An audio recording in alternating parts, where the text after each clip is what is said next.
Welcome to the Visionary Life podcast. I'm super excited to chat with you because you are somebody who knows your stuff when it comes to health. So thank you so much for being here today. It's my pleasure. Thank you so much for having me. Absolutely. So let's zoom the lens back on your journey a little bit. What drove you to become a doctor of chiropractic medicine? So it's a great question. For me, I always kind of knew I was going to be in the health field. I always grew up with this very empathetic background. I always knew that I was going to be doing something in healthcare, whether it was in medicine, in chiropractic, naturopathy was even an option. But there was one thing that was pretty apparent to me, and I joke about this all the time because it was completely out of character for me. When I was in my interview for chiropractic college, what I actually did was they asked me the question, why do you think you would be a good chiropractor? And I'm not exactly outright funny, but for some reason in that moment, I decided to say something that I immediately regretted, but then in the end was okay with. I turned to, there was 3 interviewers in front of me, a gentleman and 2 ladies. And I turned to the ladies and I said, I've been told I'm good with my hands. Completely out of character for me. I literally am not any type of ladies man at all. Like, one girlfriend is now my wife. Like, it's not me at all to say something like that. I immediately regretted it, but they were all laughing. But I knew that that was the personality that I wanted to bring to that profession. I ended up actually becoming valedictorian of my chiropractic class. Chiro was always my grounding feel. It really helped me when I was younger. I had a lot of upper back pain when I was growing up, and the adjustments and the soft tissue therapy and the stuff that I was treated with really had a huge impact in my life. And so I decided that was the route I wanted to take. When I got into CMCC in Toronto here, I was absolutely stoked. I was super, super excited and just said, let's go for it 100%. Amazing. I love that. I'd like to see your humorous side come out. So hopefully we get to dig more into that into the podcast. I think it was maybe while you were in school or maybe a little bit after, you kind of said that you hit a rock bottom and you found yourself tipping the scales at 250 pounds, kind of lacked energy. You're probably just feeling like a suboptimal version of what you knew you could feel like. So I'm wondering, could you take us back to that time in your life, and how was your lack thereof health impacting your way of living at the time? Yeah, great question. I started gaining some weight in university, like most people kind of do when given the opportunity to go and live on their own and kind of fend for themselves. And wasn't really paying attention to what was going on with my food intake, wasn't really paying attention to my energy levels. I wasn't focused on a lot of things like a lot of people generally are when they get to university. And it slowly progressed. Obviously, it started in my frosh year. I gained about 25 pounds. The freshman 25, not the freshman 15. Exactly. It wasn't the 15 for me. It was significantly more. But it slowly built up, and I really did end up at the end of my, I believe, second year or third year of chiropractic college. I was essentially at that between 248 and 250 pound mark. And I still remember the first time I stepped on the scale and saw that number. And it just absolutely shocked me. And I said, what am I doing? This is just ridiculous. I remember just in that moment saying, okay, this is just too much. I'm not going this way. I'm 5'7". So for me, I was definitely in that obese category. And I was in chiropractic college. So I'm sitting there in a school where I'm supposed to be learning about how to be absolutely healthy. I'm supposed to be aware of this, and I'm supposed to get this great information to my clients, to my patients. And I'm supposed to be the knowledge carrier and the one that's an example to these people. And it just didn't feel that way. It took me a little while still to figure it out. I started trying weight loss strategies. I started trying calorie counting and a few different things. And nothing really seemed to work. I started to lose about 5, 10, 15 pounds, and it would pick back up. And I would get back up to that 240, 245 range. pretty easily. Mm-hmm. And then what ended up happening was I was introduced to a gentleman who ended up becoming my first mentor in the field, by the name of Sachin Patel, who is really well known in the functional medicine field. And he introduced me to what functional medicine truly was. And for those who don't know, functional medicine is what I now practice. It's how I bring health to my clients because of the impact that it had on my health. I started realizing that my weight wasn't about my weight. It was about the cellular dysfunction that was underlying and the stressors and the issues that were underlying, and the root cause of my weight gain. My weight was a symptom or a sign of something that was not working correctly inside my body. That's what the introduction to this was. And so it was a complete paradigm shift for me to say, well, weight isn't just about weight. There's something more here. And so I got some testing done, functional lab testing, to identify what nutrients, micronutrients, and macronutrients were missing in my body. Turns out I was really low on amino acids. Turns out I was really, really low on certain B vitamins, and my liver function wasn't optimal, which kind of made sense because I did have, in addition to that weight, I had IBS, I had high blood pressure, I had borderline diabetes, and I had the beginnings of a fatty liver in my 20s, which sadly is not uncommon at this point. But I was learning what was causing that. And so the functional lab testing told me where that came from. And turns out that it was a yeast that was triggering my challenges. And so once I was able to identify what those triggers were, I was able to take action on getting rid of those issues. I also then started making some dietary changes, and I ended up losing 75 pounds without trying to lose weight. I was just working to improve the underlying function of my body. In the same time, my IBS went away, my blood pressure normalized. In fact, it went into an optimal zone. Same with the blood sugar. But the thing that really stuck out to me was my energy levels. I really, really just became completely energized every morning, getting out of bed at like 5:30, 6 a.m., ready to go, without the desire to lay in bed any further, without the desire to hit the snooze button or anything like that.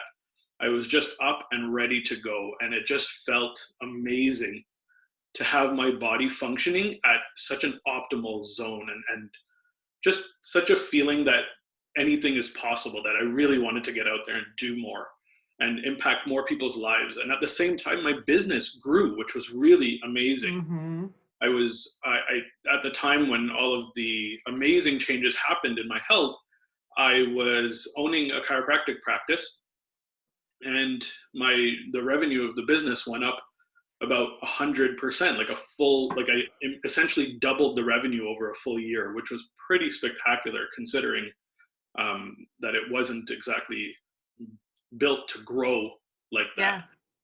So what it ended up showing me is, when I have the energy, when I have health functioning well, it's like a secret weapon to really just get your business, get you going and impacting way more lives. And so that's why I shifted what I do and sold that practice and moved into functional medicine.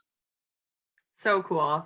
I love that you share that whole backstory because, number one, it's so relatable because so many people find themselves at that crossroads of being like, you know what, I need to make a change, right? Whether it's a change in your career path, a change in your health, a change in your relationship, right? I think we can all extract a similar moment in our life thus far.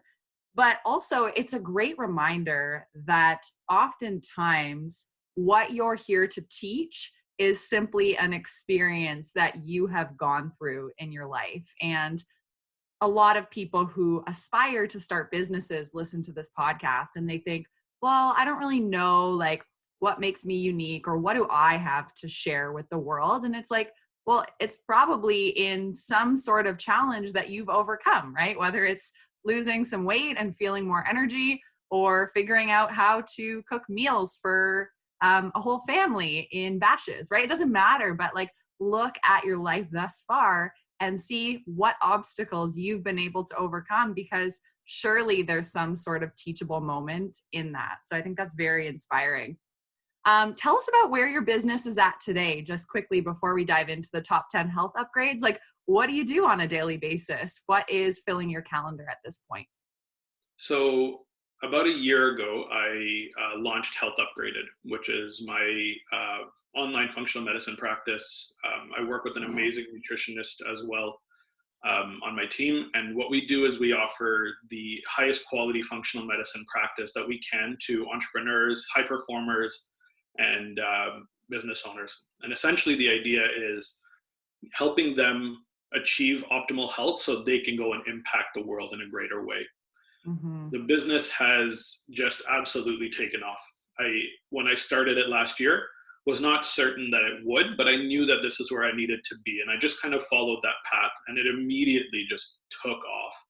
Mm-hmm. On a daily basis now, I spend 3 days a week seeing clients, all virtually through video calling and tools that I use accordingly.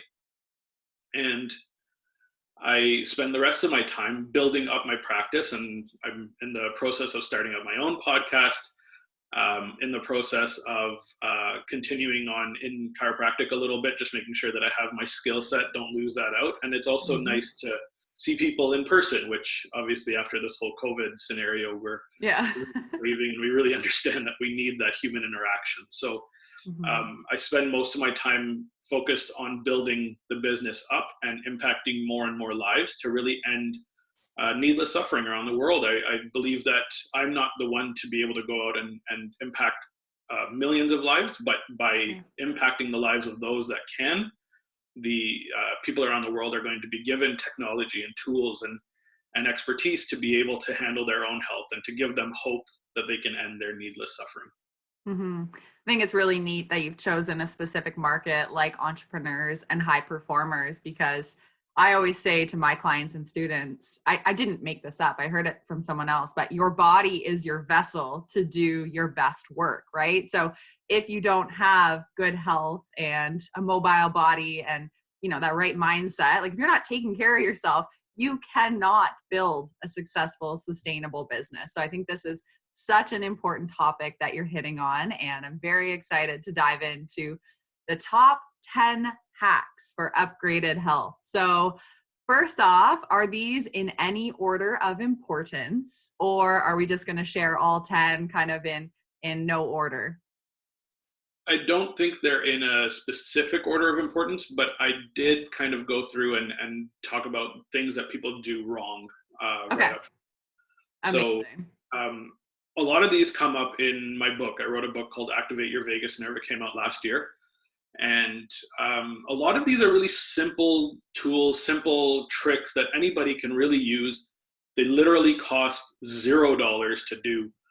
And they're just really simple, but will have a really lasting impact and will really help high performers get to a new level if they start with these foundational upgrades. These are all foundational, nothing that costs anything, which is great. So perfect. All right, let's get into health upgrade number 1. Where do you want to start?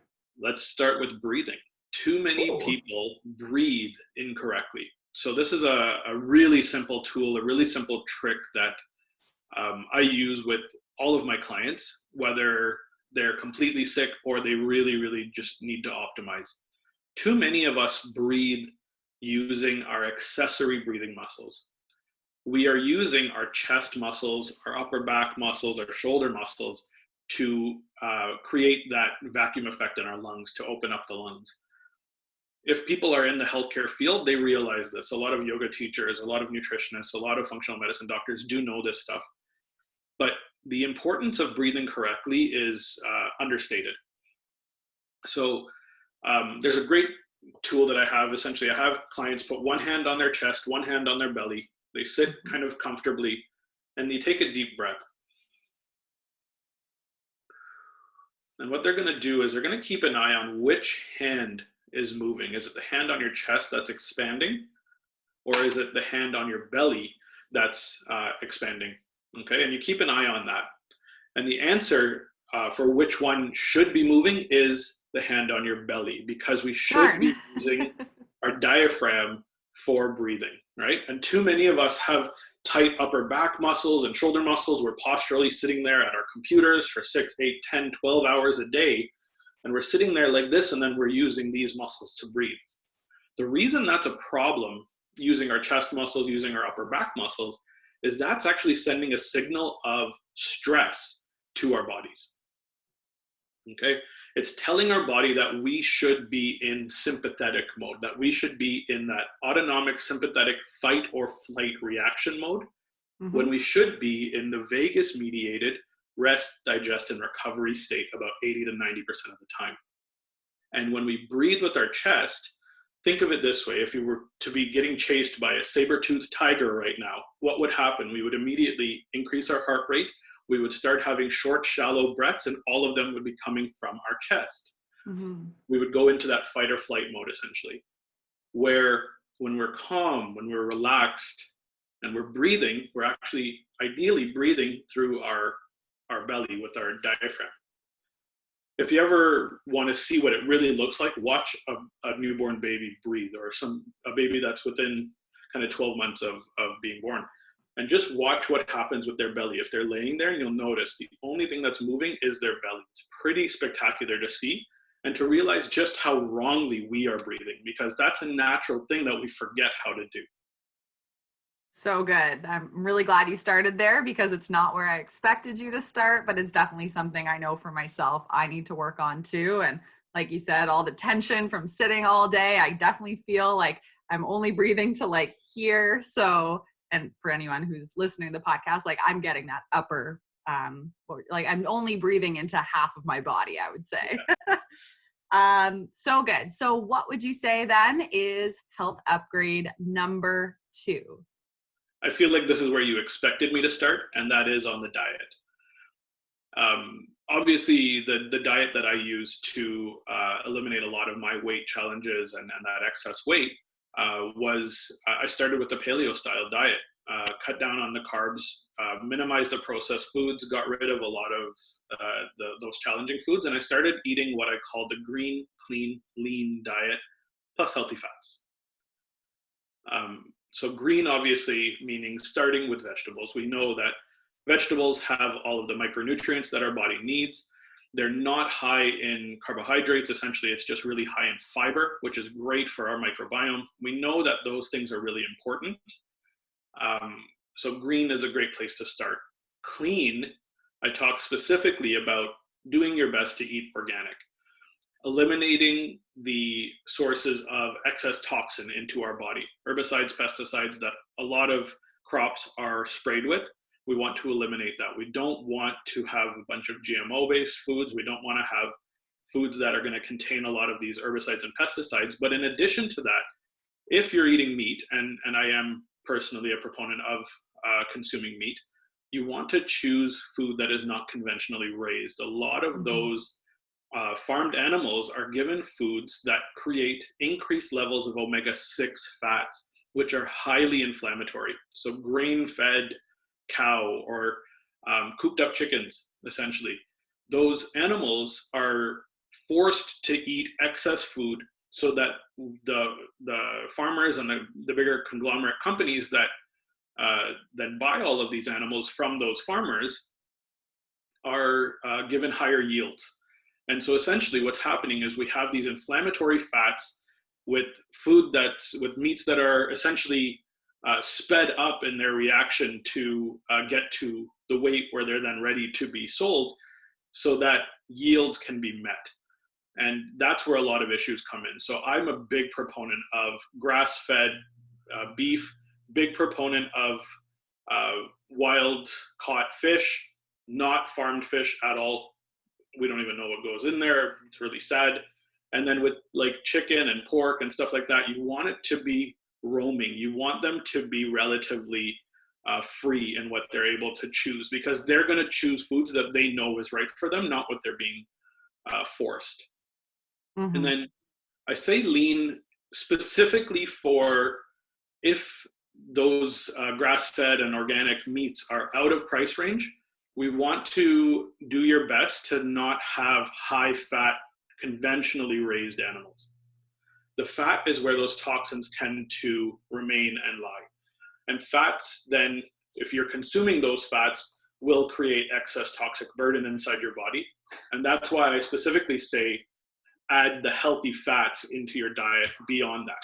So with the healthy fats, what I'm talking about specifically are minimally processed and specifically raised from healthy states. So avocado oil, grass-fed butter, things like coconut oil, olive oil. Those are really healthy, good fats. Olives are great fats if you can get organic options.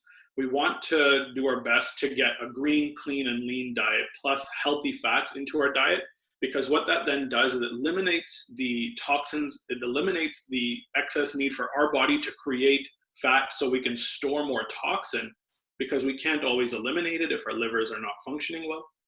And that'll really help to get rid of sugars, get rid of that insulin response. It's just a great, simple tool: green, clean, lean, plus healthy fat. Mm-hmm. When you have entrepreneurs and high performers who come to you that they're like, I know I need to be eating well, but I simply don't have time because I work 14 or 16 hours a day. What is like your top tip for somebody who says that to you? There's a couple things. So what I'll say first off is, if you don't have the time, order the best quality food that you possibly can from a source that you trust. In Toronto here, there's a wonderful place that I order food from occasionally.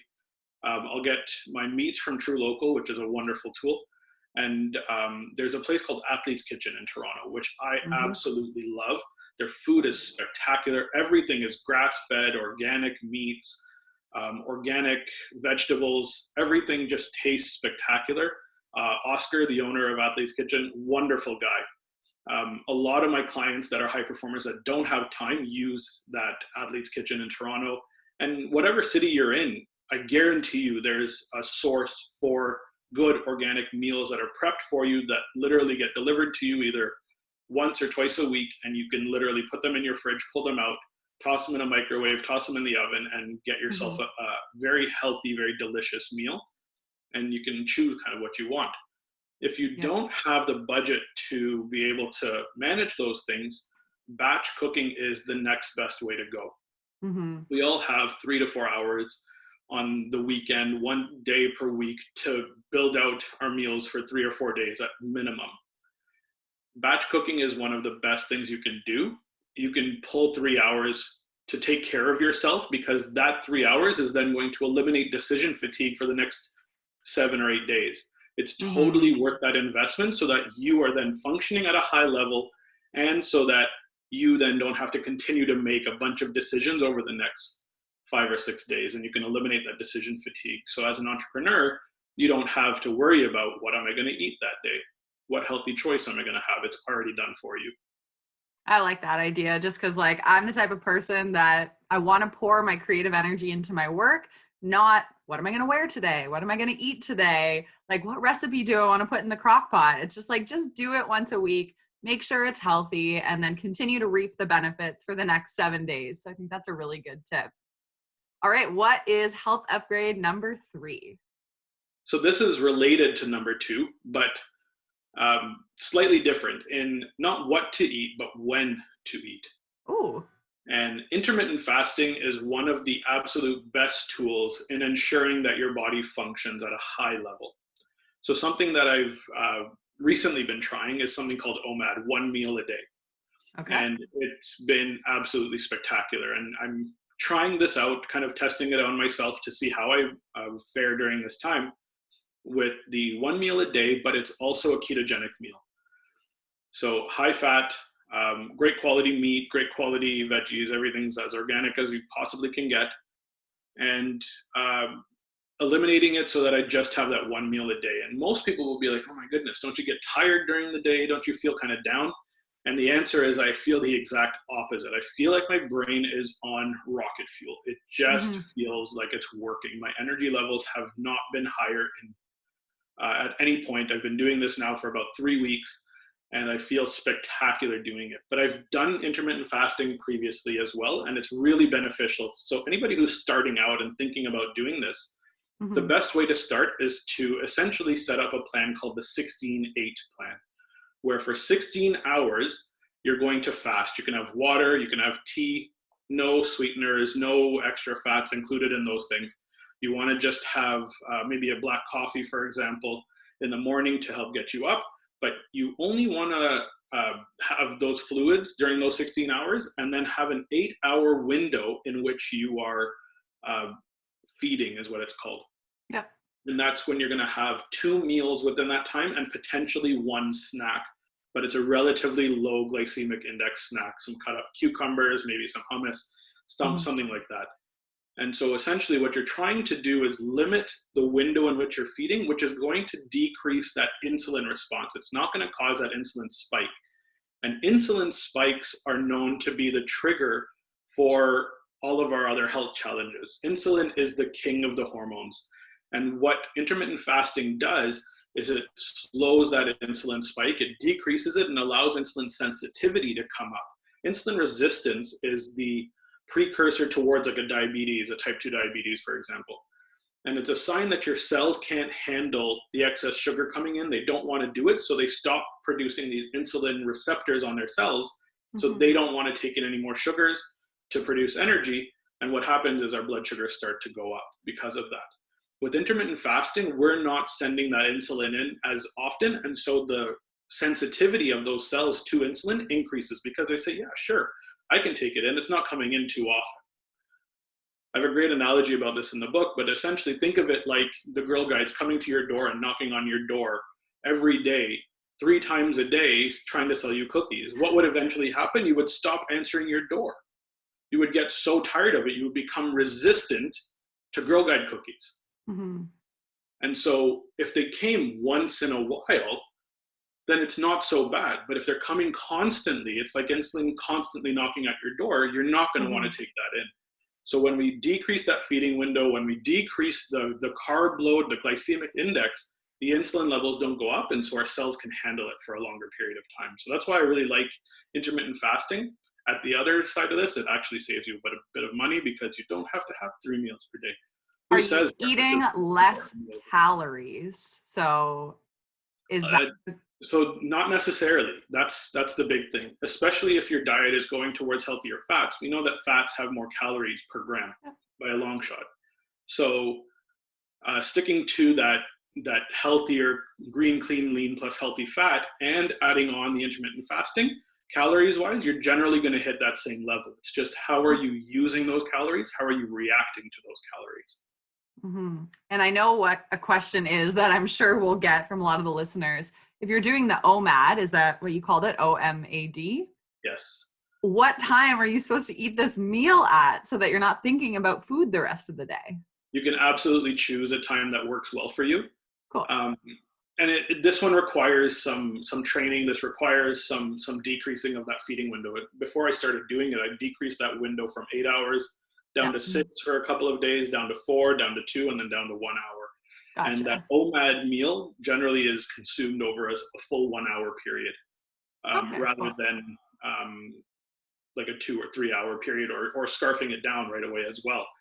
What I do is I very slowly am eating, making sure that I'm chewing every bite, making sure that I'm putting my fork down between bites, and eating over at least a 45-minute to a 1 hour period so that I don't then feel hungry. And I'll tell you honestly, I personally do not feel hungry when I do this. Occasionally I'll start to get some grumbling in my stomach around noon or 1 o'clock. But that is something that when I'm sitting at my desk and I'm focused on what I need to do and my brain is on rocket fuel, I don't really feel it. So I do 6 to 7 p.m. for that 1 hour. That just seems to work well for me, for my family as well, because like 5:45, 6 o'clock is when my daughter gets really hungry. So it kind of works out for that. So I do 6 to 7, but anybody, you can kind of choose what works well for you. If you don't have any appointments between 3 and 4, go for it. You don't have any appointments between 12 and 1, go for it. Find a time that works for you if this is something you're willing to try. Love that. Yeah, it's definitely something that I want to experiment with. And I think even just for people who have never practiced any type of intermittent fasting before, like it's just good to get back in touch with the fact that you don't need to be eating at all hours of the day, especially if you're not hungry, right? Some people are snacking late into the night and then they wake up and they think, I have to have breakfast now. It's like, where are we getting these crazy rules from? Because your body doesn't need that much food. So, It's funny you bring that up because oftentimes I'll bring this up with people. I'll say, finish this sentence. Breakfast is, and most people will say, the most important meal of the day. yeah. Guess where that statement actually came from? You're going to love this. It was done by a gentleman in early 1900s, it was around 1915, a doctor in the United States by the name of Dr. John Kellogg. I was going to guess that. So that phrase was popularized by him. Yeah. And I believe there was some ulterior motive to that. Mm-hmm. Yeah, that one's certainly one we want to debunk, I think. All right, so we've done the breathing, the diet, the intermittent fasting or time-restricted eating. What would be health upgrade number 4? This one's an interesting one, and it was part of what came up in the research for my book, and it's listening to music. Love it. So there are some very cool tips that I found out while I was researching, but nothing cooler than this one specifically. So in my book, I talk about the vagus nerve and how to improve rest, digest, and recovery. And that's measured using heart rate variability. So I've got my Oura ring on, which tracks my heart rate variability over the nighttime. There's a bunch of tools. HeartMath is a great tool for it. Elite HRV is a wonderful tool for it. Apple Watches are starting to add in the HRV tool as well. Mm-hmm. But heart rate variability is a direct sign of how strong your vagus nerve is. And there was a really interesting research study that was done and replicated that there's certain types of music that really trigger increases in HRV. So essentially what happened was there was a group of subjects that were told to listen to music, different types of music, and they were measured pre and post with their HRV. And there was a specific type of music that stuck out to increase HRV levels significantly. That was classical music, really interestingly. So classical music was triggering this increase in HRV, but there was a specific artist that seemed to have even a higher level, a specific boost in HRV, and that was Mozart. But even deeper than that, there was a specific piece by Mozart that had a significantly higher HRV boost than any other piece. And it blew me away to think about this. So I started listening to it while I was writing the book. And it really did create a sense of focus and an opportunity for me to just get into a state of flow while I was writing the book. So anytime I'm sitting there just creating content, building out what I need to do, I'll pop this on YouTube. It's called K448 Two Pianos by Mozart. Awesome. And we just listen to that on repeat? Listen to it on repeat, go for it. It's a wonderful little piece of composition, and it just, you can feel the ups and downs kind of happening, but it just keeps you in a state of flow. And I've heard multiple people that have had significant kind of boosts in their productivity just listening to that on repeat. So I do something similar. I listen to the binaural beats on Spotify. Yeah, binaural beats have a very similar effect, yes. Oh my goodness, it puts me in a trance. But when I'm not feeling binaural beats, I'll actually put on an album I've listened to like 9 million times, and they're really embarrassing, so I don't want to share them here. But if it's a song or an album from start to finish that I've listened to so much, I actually start to just like, I'm not even aware that it's on anymore. And it's like screamo rock, but like it gets me like pounding my keyboard, and it just goes on repeat and repeat. So I don't know if there's something there too, but I think. No, there absolutely is. Essentially, it's taking away a lot of our conscious thought away, or our unconscious kind of processing away onto the music. And it's allowing us to focus and center our attention onto the task at hand. I love listening to music when I'm in productivity mode, in content production mode, 100%. So cool. Love that tip. Number 5. This one a lot of people hate, but I'm going to talk about it anyway because it is so effective. Cold showers. Ooh. Yeah, exactly. That's the response I usually get. That or ooh. Fully cold, or can I just turn it to cold at the end? So that's a great way to start. So essentially the way that cold showers work is, in addition to the breathing exercise that we started first off, it gives us an opportunity to learn how to breathe correctly under stress. and the cold exposure being that stressor. If anybody who's listening, or if you have heard of Wim Hof, he's just an amazing Dutch, I'll call him genius. They call him a daredevil for some reason, but I would call him like a genius / athlete. And what he's done is he's developed a system that allows you to learn how to breathe under cold stress with a level of commitment. It's just something really cool. Highly recommend checking his stuff out, because you're just going to learn how to really improve your vagus nerve function. He has overcome significant challenges in his life and been tested out. They've injected like bacterial endotoxin directly into his blood, and just by focusing on his breathing, he's actually gotten rid of that endotoxin that in theory should have killed him.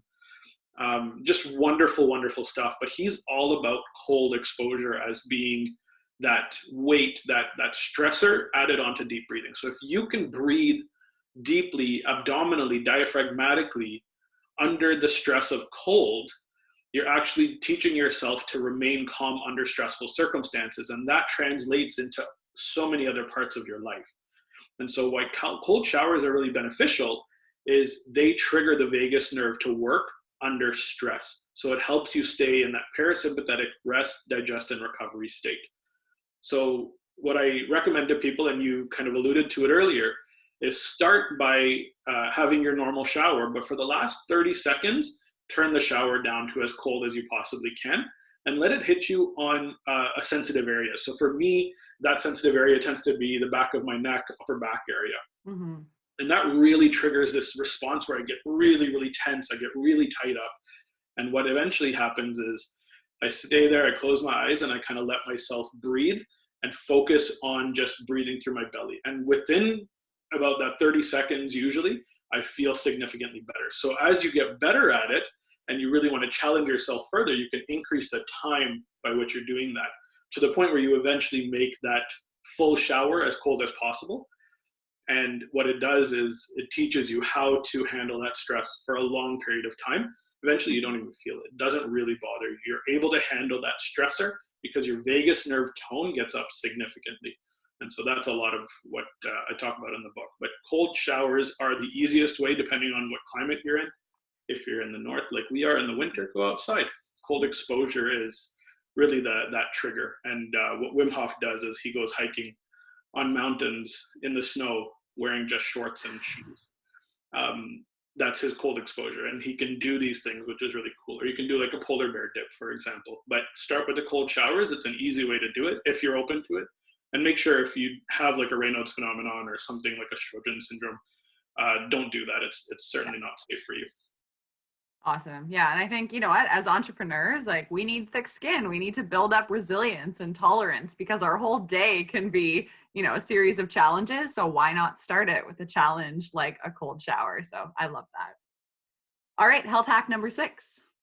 This one's a really easy one, but a lot of people don't do it enough. Too many of us are standing in front of our computer, sitting in front of our computer all day. The answer is sunlight exposure. Yes. Sunlight plays such an important role in telling us the time of day. It plays such an important role in creating proper circadian hormonal responses inside our body. When we go outside first thing in the morning, middle of the day, in the evening, when we watch the sunrise or the sunset, we're actually telling our body what time of day it is. And like we want to go and look at our watch or check our phone to see what time it is. That tells our brain what time it is, but it doesn't tell our body what time it is. And our body works off of nature. It actually is so strongly in tune with what's happening outdoors. Raccoons don't know what time it is, but they know based on the sun, based on the light, that they want to go out at night. The same thing happens with any animal. And we're animals to begin with. We just have this conscious processing, which is different. But sunlight exposure is so important. So sunlight exposure through the eyes, what it's actually going to do is trigger a serotonin response. It actually is going to create a level of happiness and good mood and create that feeling that we are feeling really, really good. And that's why so many of us, when we go on vacation or we get into a sunny climate, fly down to California, go to the Caribbean, wherever, you just feel good. And sunlight does that. It has that specific effect of boosting serotonin. But what's really awesome about that is serotonin then breaks down into melatonin. And melatonin, as you see the sun set, we start to produce that melatonin in our bodies, which tells us it's time to rest, it's time to calm down, it's time to sleep. And so it triggers a reaction that allows us to sleep deeper and create a proper growth hormone response, a proper recovery, which we now know sleep is so important for. Mm-hmm. Love that. I think, yeah, getting outside when we have sunshine is one of the most therapeutic things we can do as people who are constantly on our computers, constantly on our phones, like every few hours or every few calls. Schedule in that outdoor break and soak up that beautiful sunshine. It's something that we don't often schedule into our calendars, but it should be the same priority as recording a podcast or getting on another Zoom call. So love that tip. Okay, we are on to health hack number 7. This is a really simple one that anybody can institute, even a couple times a day. And doing this consistently is really going to work on your vagus nerve. So it's actually gargling with salt water. Oh. So this one's really interesting. When I was doing my research for vagus nerve stuff and for the book specifically, I found that about 80% of the information on the vagus nerve actually comes from the gut back to the brain, and not just the gut, but every organ essentially within the body. 15% of information goes from the brain to all of the organs within the body. That's parasympathetic information, telling it either to shut off or to start up. Don't need to get into that right now. 1% of the information on the vagus nerve actually goes to skin of the ear, which is really interesting. And it's a tool that anybody can use if they do have vagus nerve issues. Acupuncture is a wonderful tool. Auricular acupuncture of the ear. In a very specific area, it has been shown to trigger vagus tone and increase HRV. But the last 4% of information on the vagus nerve actually goes to the muscles of the back of the throat and to the muscles of the larynx. And gargling is one of the best ways to create that muscular response, that tonality within those muscles. And this is a really interesting tool. So oftentimes I'll have people come in and I'll listen to how they're saying things, what their voice sounds like. And they'll come in and they sound very monotone. They sound very, hi, I'm talking like this. This is the way I speak. I can't raise the pitch of my voice. Where people that tend to be quite healthy and have very strong tone are able to go into a very, very high pitch or a very, very low pitch very easily. And that is a sign of vagus tonality. If you don't have pitch in your voice, it's a sign that you are not functioning very well there and that those muscles are not very strong. And when muscles are not strong, we have to look at the nerves that innervate that. And in this case, it's the vagus nerve. So gargling is a really simple tool that anybody can use to increase the tone of those muscles and get more information through the vagus nerve to those muscles. So gargling is really easy. Keep a glass beside your sink, and every morning, every evening when you're brushing your teeth, put in some warm water into your cup, throw a little bit of salt in there. It helps to break up some of the plaque at the back of the throat. And take a sip and gargle as hard as you can. Do that for about 30 seconds times 3 sips in the morning, 30 seconds times 3 sips in the evening. And what it's going to do is it's going to create that muscular response and really be an exercise for those muscles. Muscles we generally don't think about is the muscles at the back of the airway, the pharynx and the larynx. Mm-hmm. And so this gargling is a wonderful tool because what it's doing is it's creating an airway response, because we need to ensure that air is flowing out as we're gargling. We need to ensure that we're not aspirating water at the same time because the water is sitting there in our throat, and we're creating a laryngeal response by creating our vocal cord vibrations. What that does in combination is like throwing 150 pounds on your back squat and just going for a repetitive back squat PR or something like that. The idea is gargle to exercise that specific muscle, and doing that consistently is really important and has been shown by multiple studies to be a great way to increase vagus tone and HRV. Well, it's definitely a great one for anyone who has a podcast to do, just to increase that intonation in our voice. So I'm definitely going to try that one. Okay, health hack number 8. What else have you got for us? This was a really interesting one as well, and it is in regards to sleeping and how to sleep positionally. Also in regards to vagus nerve, specifically, there were studies done to see Do we want to be laying on our back, on our side, or on our belly? And what's best for our vagus nerve to function? The answer came out as being laying on your side. Side sleeping was the best, not only posturally for us from a chiropractor perspective, keeps the spine in a neutral position, ensures that airways stay open, and tools like that. Sleeping on your side is the absolute best. What was really interesting was sleeping on your right side was slightly better. Not significantly, but slightly better. So sleeping on your side at night is really important. If you can't sleep on your side, back is the next best thing. Sleeping on your belly is the worst of the bunch. Okay, good tip. I'm thinking, do I sleep on my right or my left side? So now I'm going to have to go look at my bed and remind myself. Amazing. Okay, we covered sleep, diet, sun, salt water. What is 9 and 10? Let's get to the last two tips. Perfect. So number 9 is light movement throughout the day. So for those of us who know about the blue zones, it was shown that those who live to be over 100 in those zones where the highest number of centenarians are, that these people don't exercise. They don't go and lift weights in a gym or jump on a treadmill, right? That's not what they do. They're constantly moving just throughout the day. They're not sitting all day. And so what I've made a point of personally is I have a standing desk. And as you can see, I'm actually like standing right now if you're watching on video.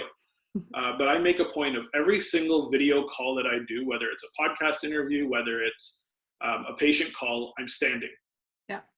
And what that does is it actually gets my posture working at a better level. It ensures that I'm lightly moving throughout the time because I don't like standing on one leg. I'm going to shift back and forth. And it's just a different way to create that light movement throughout the day. So that's a really simple hack. And this tool sits on top of my desk, and it literally cost me like $120 from Amazon. And it's just pop it up whenever you have a call, and computer and everything can sit right on it. So standing desk, light movement throughout the day. That's number 9. So important. I just kind of want to interject there because I think, it's been drilled into us over the last 5 years, like go get your one high intensity workout. And I just think like that is so backwards. Like you should be moving all day if possible. Love the idea of the standing desk, throwing on some music, maybe the non-Mozart music, and dancing around every other call. And just making sure that you're not using that excuse of doing a 45-minute HIIT class to be completely sedentary the rest of the day. So great tip. All right, number 10. Number 10, this was a nice one as well, and a really simple one to do. Obviously a little bit more difficult if we're completely quarantined, but definitely really helpful. And that is social interaction and laughter. Too many of us are stuck at our computers for many, many hours per day. We don't have that ability to socially connect, and loneliness and feeling alone has actually been shown to be the number 1 cause of all-cause mortality around the world. And it's linked to obviously mental health issues. It's linked to emotional and psychological health challenges, which are also linked to metabolism and autoimmunity, and you name it. All of these things are linked. So what I recommend to people is get out, talk to people, be in touch with others. If you're quarantined, get on a Zoom call, talk to people, try to connect with them, laugh, make jokes. We don't laugh when we're stressed, but we laugh when we're relaxed, when we're chilled out. When we have that social connectedness, when we finally can go out and have dinner with our friends again, it's going to feel wonderful. And it's something that we all crave. A really interesting kind of place to look at this is, imagine in jails, in prisons, the worst thing that can happen to you is that you get put into the box, that you put into solitary confinement. Yeah. It really goes to show we would rather be surrounded by murderers and rapists than to be by ourselves, right? Yeah. And what it does essentially is tell us that we as humans require that social interaction in order to thrive. And so for me, laughter, social interaction is one of the top 10 ways to really improve your health. And I feel like these 10 are really simple tools that anybody can take on. They literally cost $0 and will have foundational effects on creating optimal health and help you take your health to that next level, so that you can continue to build on this. And if that's what people need, then the foundation is the best place to start. You don't want cracks in your foundation. So awesome. Yeah, these have been 10 really, really good tips. Now, before I let you go, I'm wondering, because I know we do have a lot of listeners who do take care of themselves, and they're probably practicing, 7 or 8 of these. So if they're looking for like a next level tip that maybe we haven't heard of yet, or maybe it's something that, is uncommonly practiced that you've studied or that you've heard about that can really take your health to the next level that they could try in the next month or two, what would you say for that like next level crazy health tip? Red light therapy is one of the coolest things that's out there. Oh, It's been shown to improve mitochondrial function, detoxification. We now know that mitochondria are the root of all health. Mitochondria are how we produce energy inside every single one of our cells. And if we don't have strong mitochondrial function, our cells can't do the job that they're built to do. And there's certain tools that help to improve that mitochondrial function. One that seems to be really, really promising is red light therapy. So something like a Juve light is really, really beneficial, and really just it penetrates because it's a red light, an infrared light as well would be really great. It's great for detoxification to help pull a lot of toxins out of the body, but it's also been shown to penetrate relatively deep under the skin and get our mitochondria just sparked right up. There's lots of supplements that we can take, excuse me, to improve our mitochondrial function, but red light therapy is one of those really cool things for somebody who really wants to take it up a notch. That's one that I would recommend for sure. would that be like an infrared sauna? So infrared sauna will have very similar effects. With infrared sauna, what you're doing is you're getting more into the detoxification and pulling more of the toxins out from beneath the skin, and that subcutaneous fat is getting kind of pulled out. It will have similar effects, but it may not penetrate quite as deep as like a red light therapy that is having an effect there for sure. Very cool. That's definitely something that I want to look more into as well. For So sure. maybe one day we can have you back on for part 2 for those next 10 tips. But in the meantime, if somebody wants to read your book or connect with you online, where is the best place for them to find you? So you can find me at healthupgraded.com. That's the website for the business. And you can connect with me on Instagram, on Facebook, YouTube as well. All are available. Dr. Navaz Habib or Health Upgraded, both are great options. Awesome. I will link all of those in the show notes for our listeners. And thank you so much for being on the show today. You have a wealth of knowledge in that brain of yours, and it's been really enjoyable just to learn about these 10 tips that, we can all work on improving each one of them in some kind of way. So thank you so much for sharing your knowledge on the Visionary Life podcast, and we'll talk soon. Thanks, Dr. Navaz. Thank you. All right.